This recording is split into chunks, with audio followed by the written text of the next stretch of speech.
খুব দ্রুত ওজন কমাতে চাইলে আজকের রেসিপিটি আপনার জন্য। এই সালাদটি কেন খাবেন, কখন খাবেন তার পুরো ডিটেলস থাকবে ভিডিওতে। চলুন শুরু করা যাক। আসসালামু আলাইকুম। আজ আপনাদের একটি প্রোটিন সালাদ বানিয়ে দেখাবো। সকালের নাস্তা হিসেবে অথবা দুপুরের খাবার হিসেবে এই প্রোটিন সালাদটি ওজন কমাতে বেশ কার্যকরী। যাদের গ্যাস অ্যাসিডিটির সমস্যা আছে তাদের রাতের খাবার হিসেবে এই সালাদটি না খাওয়াই ভালো। আজকের এই প্রোটিন সালাদের মূল উপকরণ হলো সারা রাত পানিতে ভিজিয়ে রাখা কাঁচা ছোলা, মুরগির মাংস এবং ডিম।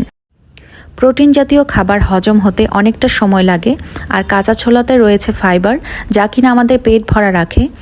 তাই প্রোটিন সালাদ হিসেবে এই সালাদটি ওজন কমাতে বেশ কার্যকরী। তবে যারা ব্যালেন্স ডায়েট করছেন তারা দিনের যে কোনো একবেলার খাবার হিসাবে এই সালাদটি খেতে পারেন। এই সালাদে কোনো রকম আলু ব্যবহার করা যাবে না। প্রথমে আমি সালাদ ড্রেসিংটা তৈরি করতে এক্সট্রা ভার্জিন অলিভ অয়েল ব্যবহার করব। আর টেস্টের জন্য আমি ব্যবহার করব লবণ এবং তার সাথে আরও ব্যবহার করব বিট লবণ। বিট লবণটা ব্যবহার করবেন। বিট লবণ ব্যবহার করার ফলে এই সালাদটা অনেক বেশি মজার হবে। প্রথমে আমি সালাদ ড্রেসিংটা তৈরি করে নেব। একটি খালি বাটি নিয়ে নিলাম। সব উপকরণ কিন্তু একসাথে দেব না, আপনারা দেখে নিন আমি প্রথমে কি কি উপকরণ দিয়ে সালাদ ড্রেসিংটা তৈরি করছি। প্রথমেই দিয়ে দিলাম কাঁচা পেঁয়াজ, এরপরে দিয়ে দিলাম আদা কুচি, আর এখন দিয়ে দিচ্ছি কুচি ধনেপাতা, দিয়ে দিচ্ছি পরিমাণ মতো লবণ।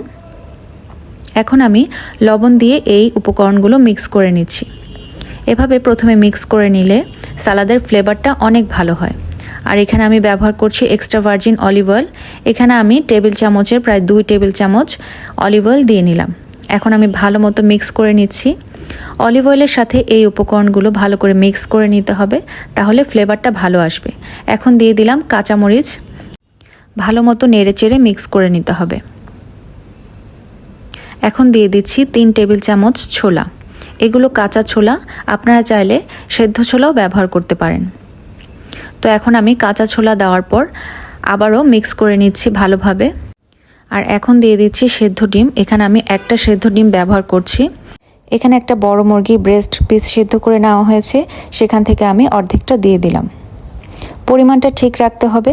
আর এখন স্বাদের জন্য দিয়ে দিচ্ছি বিট লবণ। বিট লবণটা আপনারা অবশ্যই ব্যবহার করবেন, এতে করে এই প্রোটিন সালাদের টেস্টটা অনেক ভালো আসবে। এখন আমি আবারও ভালো করে মিক্স করে নিচ্ছি। এরপর আমি দিয়ে দিচ্ছি টমেটো কুচি, আর দিয়ে দিচ্ছি লেবু। 2 টেবিল চামচ লেবুর রস দিয়ে দিলাম। টমেটো কুচি শেষে দেওয়ার কারণ হলো প্রথমে যদি টমেটো কুচি দিয়ে দিই তাহলে টমেটো থেকে বেশ অনেকটা পানি ছেড়ে দেবে, এই জন্য টমেটো কুচি সবার শেষে দিতে হবে। এখন আবারও ভালো করে মিক্স করে নিচ্ছি। এই সালাদটা আপনারা সকালে নাস্তায় খেতে পারেন। সকালে নাস্তায় এই সালাদটা খেলে দীর্ঘ সময় আপনার পেট ভরা থাকবে। সব কিছু রেডি করা থাকলে এই সালাদটা বানাতে কিন্তু বেশি সময় লাগে না। যারা অফিস করেন তারা দুপুরের খাবার হিসেবেও এই প্রোটিন সালাদ খেতে পারেন।